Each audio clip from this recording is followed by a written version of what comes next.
Hi, my name is Rod Cleef, and I'm the host of the Lifetime Cash Flow Through Real Estate Investing podcast. And every week I interview multifamily rock stars, and we talk about how they've built incredible wealth for themselves and their families through multifamily properties. So hit the like and subscribe buttons to get notified every Monday when a new episode comes out. Let's get to it.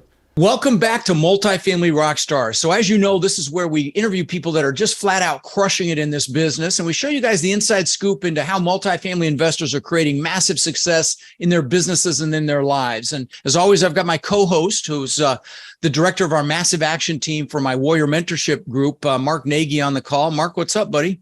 What's exciting? I'm doing really great, but probably not as excited as you since you're going to Europe next week, right? Yeah, like less than a week, which is why I'm back to back. I had no life right now, but it's okay. You know, I know I'm not going to get any sympathy. It's big. It's a long one too. 18 days. So it's going to be real. Of course, I'm sure I'll get lots of emails and crap while I'm there, but still glad to be leaving.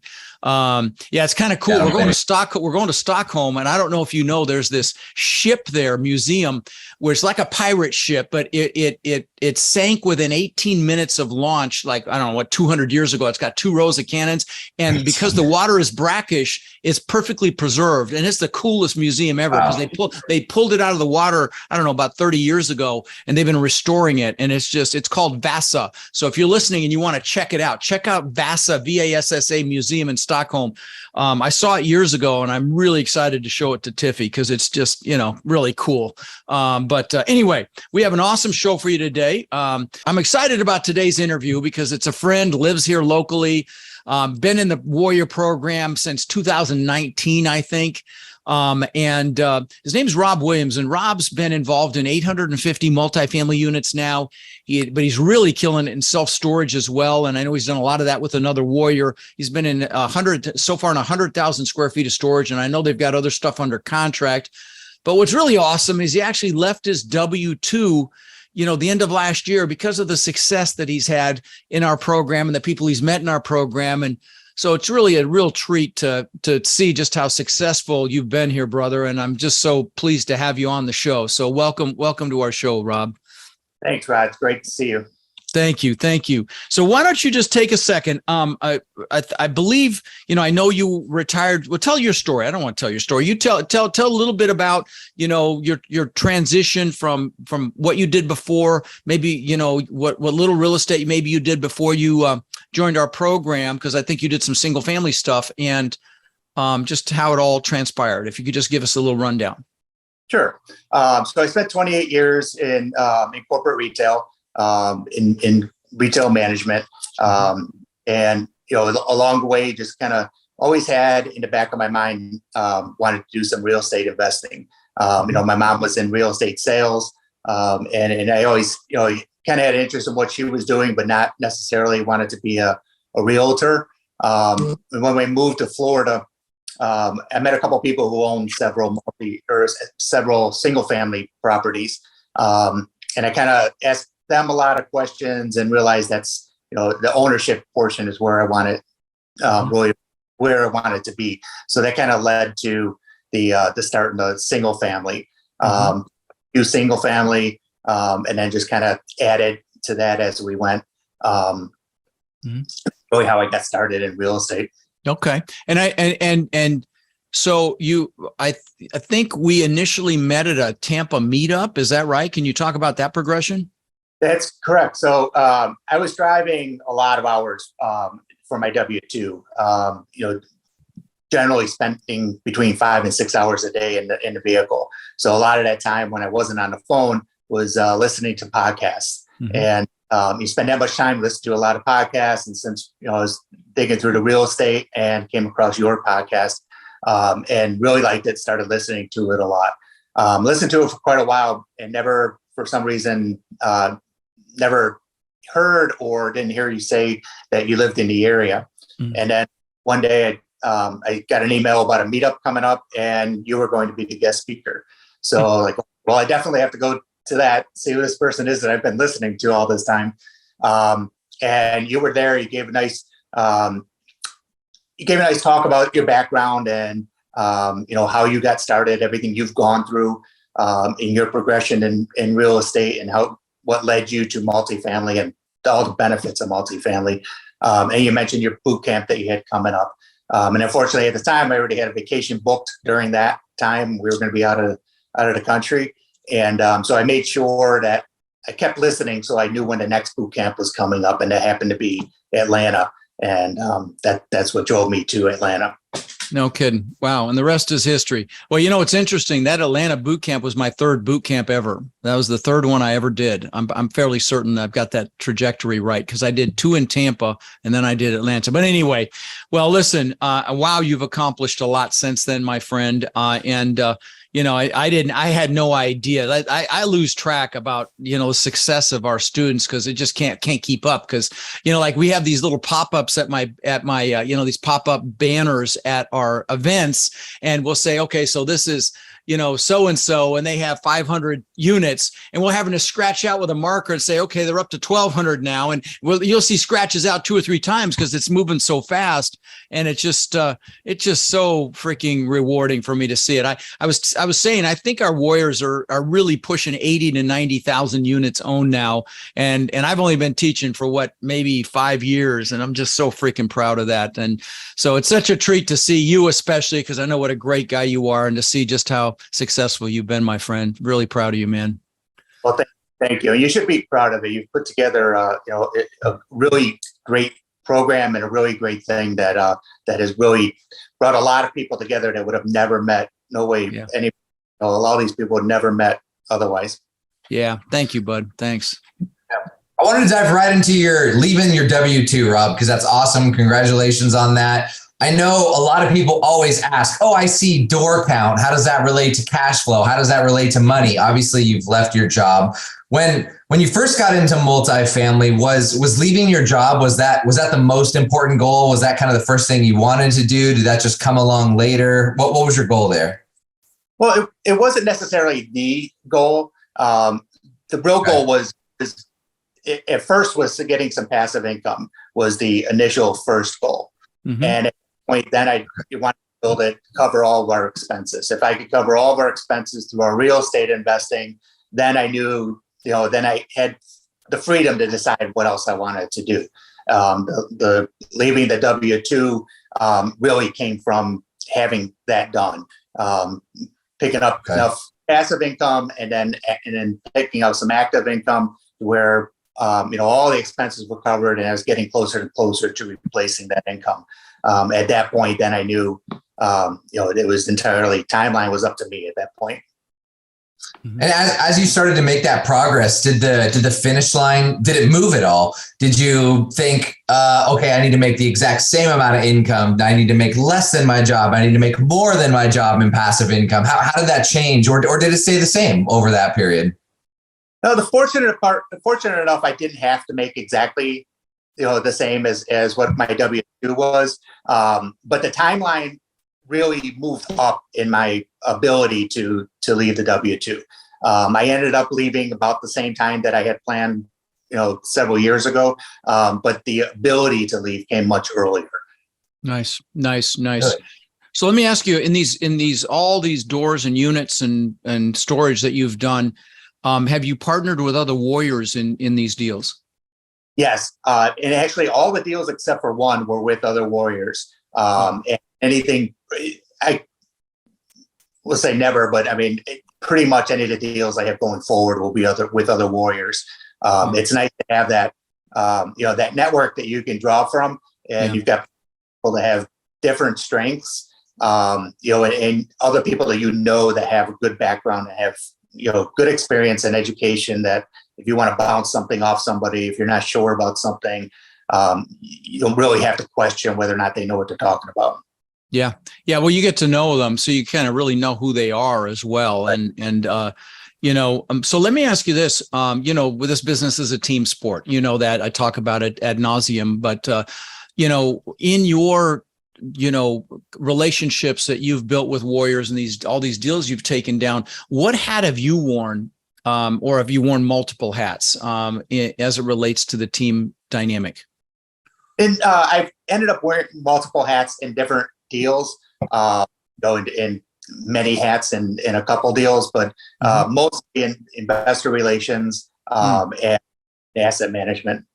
Okay, fantastic. Okay. Yeah, from all your management experience, my God, that's a no-brainer that you would be involved in the asset management piece for sure. And then, you're a great communicator, so I could totally see, the investor relations piece as well. Yeah, that makes complete sense. Yeah, that portion was definitely out of my comfort zone as well. So just going to Atlanta the first time was definitely out of my comfort zone. And then building those new relationships with investors was asking for money is never easy.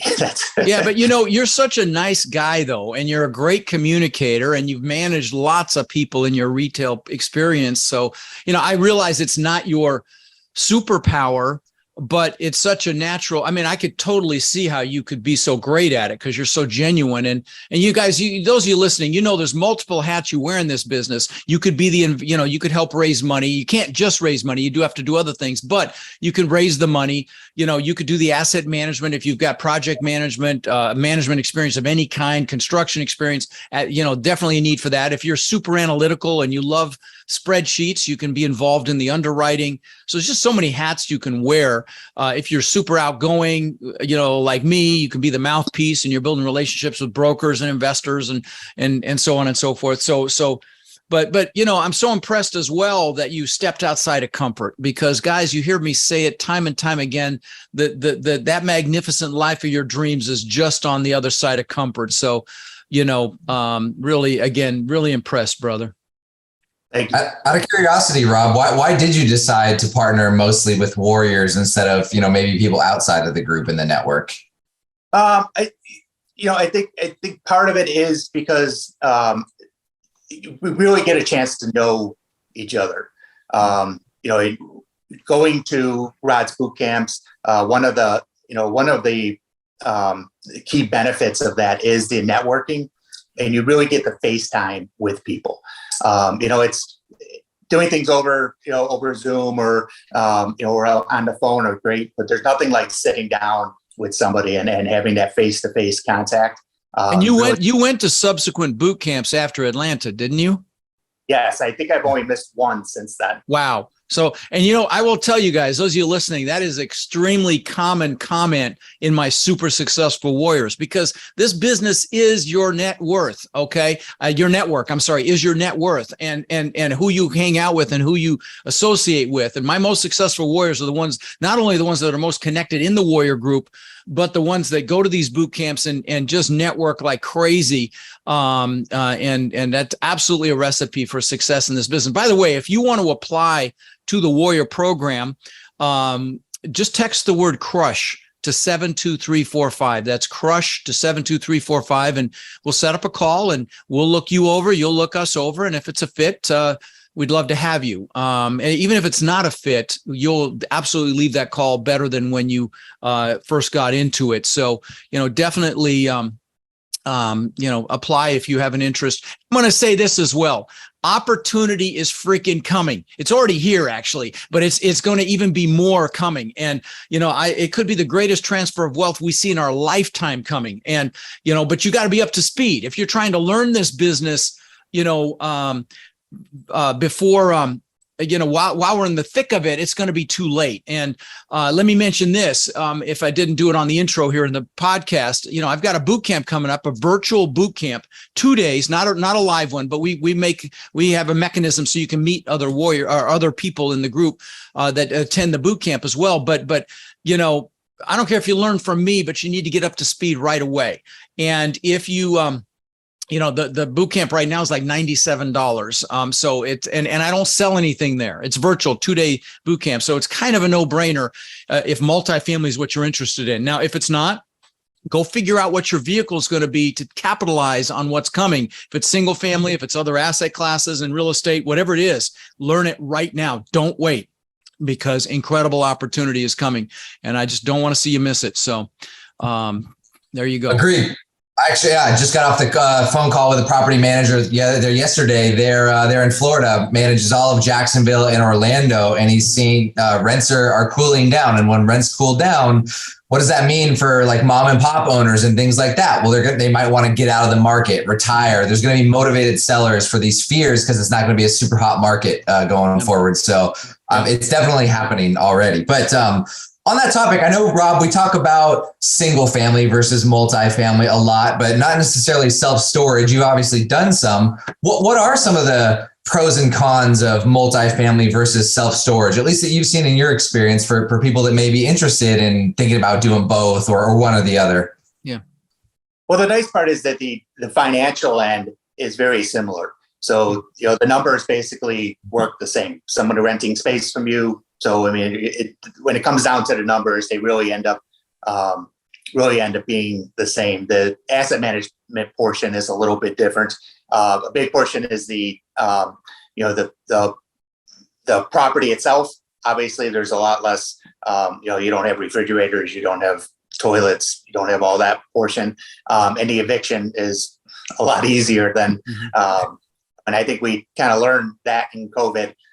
Fortunately, a lot of properties didn't have major issues, but some of the areas and maybe in some of the blue states had trouble with that. Where self-storage, the laws are a little bit different and a lot more lenient toward the landlord than the tenant in that. Are the returns similar, Rob? I'm just curious. Like we've got a deal in Nashville under contract right now, and we're at what's our cash on cash will be 8 to 10%. Our IRR is 16 to 19, and our AAR is 20 to 22. And that's with 60% loan to value debt as well, very conservative debt. So those are really extraordinary numbers. But is self-storage at that level? Do you have the ability to ramp value like you do with multifamily? I'm just curious. I know you can certainly increase efficiencies, bring in tech, things like that, but I'd just love to get your perspective on that. Right. And that's where the value ends up coming in, is more on the efficiencies and the management. Yeah. So you definitely can have better returns on multifamily. Okay. I think that's a given as an overall. The returns are potentially much better I wouldn't say much better, but definitely better in multi. So that's where a lot of the difference comes in too. It's just where you get where you increase your value. Sure. Well, that was my thought process as well, right? Because the self-storage unit, it's just a square room, right? There's not much value add. You hose it out, you throw away their junk if they left it, and you're off to the races, right? You see you see these shows where people will buy the stuff that's left and maybe hoping for some treasure or whatever, and sometimes they find it, but that's fun to watch. I want to ask you to share some words of wisdom, because with aspiring multifamily investors, I know I get it like you when you first got introduced to me in 2018 or early 19, whenever it was. You were an aspiring multifamily investor. What words of wisdom would you share, or advice or strategy might you share with someone that's where you were back then, to help them capitalize on, I think, the incredible opportunity that's coming? Yeah, the number one thing I would say is get educated. Yeah. I think people take real estate in general for granted a lot. They think it's easy, just buy something and somebody moves in and that's the end of it. And when you're talking about, something like multifamily, you're talking about, it's not necessarily more complicated, but the numbers are bigger. So the mistakes are bigger. Right. So definitely get educated. That's the number one thing. There's a lot of different programs out there. I'm partial to yours. Thanks. No, there really are. I don't care if you learn from me, but go learn, for Christ's sake, and if you do want to learn from me, you can text my name, Rod, to 72345, and it'll send you to the bootcamp website. If it's over $97, if you DM me, I'll make sure you get that $97 price. It will hit $400 eventually, but anyway, no, I appreciate that. And education is probably the most important piece. And then really, would you agree that the second might be your peer group, to Absolutely. Get around people that are doing it? And again, even if you're not interested in our Warrior program, go to your local meetup groups, meet people that are, talking multifamily, wallowing in multifamily, get around people, that aren't afraid of your dreams and your goals. So they're not trying to, minimize what you're trying to accomplish. And, the sad reality is so many people default to their peer group of the people they went to school with or work with. And sometimes those people, out of their fears or limiting beliefs or fear of losing you or fear of being embarrassed if you succeed, will hold you back. And sometimes it's family. So, if that's the case, love your family, but proactively choose your peers, because, you've heard the saying, you are the sum total, the people you hang out with, and it's absolutely the truth. So, be very selective there as well. I might even argue that might be the number one, because if you get educated and you're around the wrong people, the education might not do as much. But if you're around the right people, the education will probably follow through being around those people. But Rob, what are some things that you think you might have missed or maybe even done wrong along this journey if you didn't get educated or have a mentor, let's say? Well, I definitely think I probably would still be dabbling in single family. I don't think I would have gotten out of that if I hadn't gotten the education and understand the difference and how much more you can scale in multifamily than you can in single. I think that's really the big difference. I would definitely still be stuck in single family and get hurt really bad. I got hurt in 2008, not as bad as Rod did. But proportionally maybe, but that definitely, and honestly, kind of like the times we're in right now, what hurt me the worst wasn't what I lost in 2008. It's what I lost in opportunity cost in the years after. Thank you. That is very astute. And, like right now I'm in a lot of cash, but see, here's the thing, because cash is king and, everything's going on sale. I'm just telling you that right now. I saw an article in Fox that literally like 3 days ago that said half the companies this survey was sent to are laying off people in the next 30 to 60 days. Okay. Half of the companies. So, pain is coming. I think after the midterms is when the news will really start to look ugly. And that's why, getting really clear on your goals and what you want. So you focus on what you want, not the fear that's going to be thrown out there and the crap they put on the news channels.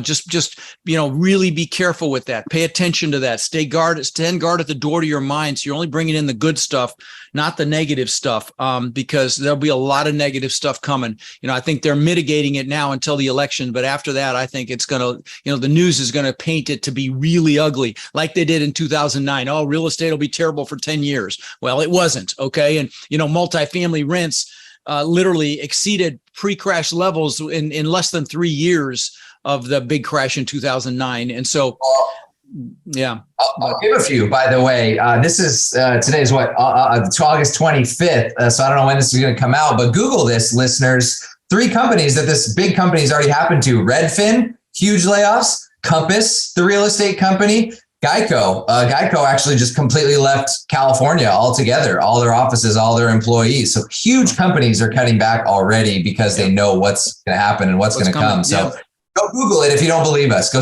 Google those 3 companies. Yeah. And again, we're not trying to scare you. We're frankly trying to get you excited because these and here's the other thing. Even if you don't have a lot of money, these deals take money, but it doesn't have to be your own money. Okay. I have tons of students that have bought tens of thousands of units that don't have their own money that remain in the deal. You can raise the at-risk capital, the earnest money, the third-party report costs, the due diligence costs. You can raise all that to give somebody a slice of the deal. You can raise all the equity you need for the deal. So again, yes, these deals take money, but there's a lot of money that got hurt in the stock market. We won't even talk about blockchain. I mean, I saw people crying, losing millions of dollars on social media from crypto. But the point is, there's still a lot of money out there that needs a home, that wants a solid hedge against inflation. And multifamily is an incredibly solid asset. I think it's the safest, in my opinion. I can't argue about self-storage because I really haven't studied it as much. But like even with COVID, office buildings didn't get help. Retail shopping centers didn't get help. Industrial didn't get help. I mean, we got hundreds of thousands of dollars in rent relief to our tenants and our C-class assets. So, it's just an incredible asset class. But anyway, so I know that you're you're still doing some self-storage. You've got a deal going right now. Is it a new construction or is it a purchase? No, it's a purchase of 10 different properties. It's a big one. It went from 2 properties and turned into 10 different properties. So it's a big one. Hopefully, we'll be closing on in the next probably 3 weeks. Very congratulations. How did it go from 2 to 10? That's exciting. Yeah. brokers bringing deals, just, partners reaching out and brokers bringing deals and multiple people talking and really putting it together. And then just getting the lenders to be able to put that together only because of relationships. That was the big thing, just having the relationships and able to put all those together into one package. And there's still a lot of work going on, but yeah, it turned big overnight. What do you think is the biggest reason that people fail or give up in our business, Rob? I think probably not realizing that it's going to take a while sometimes to get that first deal done. If you give up before then, it's it could be frustrating. Once that first deal gets done, it definitely gets easier. Right. And then sometimes people overanalyze. I'm definitely guilty of that. Yeah. Analysis paralysis for sure. So those are two great reasons. Yeah, those are two great reasons. And that first deal, I see it all the time with Warriors. I mean, it's 6 months, it's 8 months, sometimes even a year. And they're crying, they didn't get a deal, and I have to keep kicking them in the butt. And then they get that first one. And then it's like, I don't know, it just feels like within a few months, they've got 2 or 3 or 4 more. It's crazy how that dynamic works. That first deal is the hardest, scariest, takes the longest, most stressful. And then it's like, is that all there was? And then they're off to the freaking races. Yeah, that's good. Let me ask you this. When you got into this business and just and as part of your progression, were there any kind of like epiphany moments, like any aha moments where you're like, okay, now I get it? And I know I didn't give you a chance to prepare for any of this. So if nothing comes to mind, it's cool. But anything come to mind that it was like, okay, now I get it, like an epiphany? I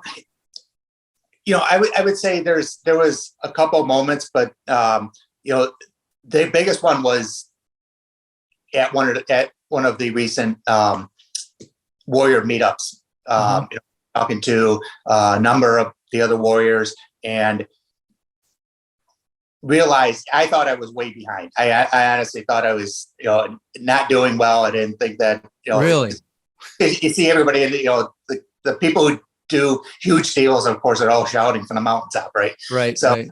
so I thought I was really far behind, and I just meeting enough other people that were either in the same position or just starting out, kind of just gave me that, okay, I'm doing all right, and it's just going to keep moving forward, and better things keep happening, and motion creates that. So just nice. Really giving myself the okay to keep moving forward was really, I think that was the biggest. No, that's awesome. And just so you guys know, again, even the Warriors inside of the Warrior group, we have lots of groups that meet outside of the Warrior group, but they're Warriors meeting locally. Like we connect our Warriors with anybody that lives near them. And so there's people that meet in Tampa. There's people leaving Miami, Orlando. They have these little meetups, and sometimes it's 4 or 5 people. Sometimes it's 20 or 30. And these little subgroups, which is just really, really cool. I have one last question, because, you had to push through fear and getting uncomfortable to build relationships. How did you do that? How did you overcome that? What was the impetus to get you to say, okay, I don't want to put words in your mouth. How did you do it? Well, I kind of look at a lot of people, and it's true. And there's nothing wrong with, using the why, the why factor. Right. But that's really common. And I've used it a lot, and I've preached it to my people for a long time. But there's another one that is, to me, for me anyway, is much stronger. And that's the power of disgust. And you're disgust with yourself because you didn't achieve something or didn't do something or didn't follow through. That to me is a much bigger driving factor. So that question of what if you don't do this? Mm-hmm. How are you going to look back? What happens? How will my wife look at me if I don't do this when I said I was going to?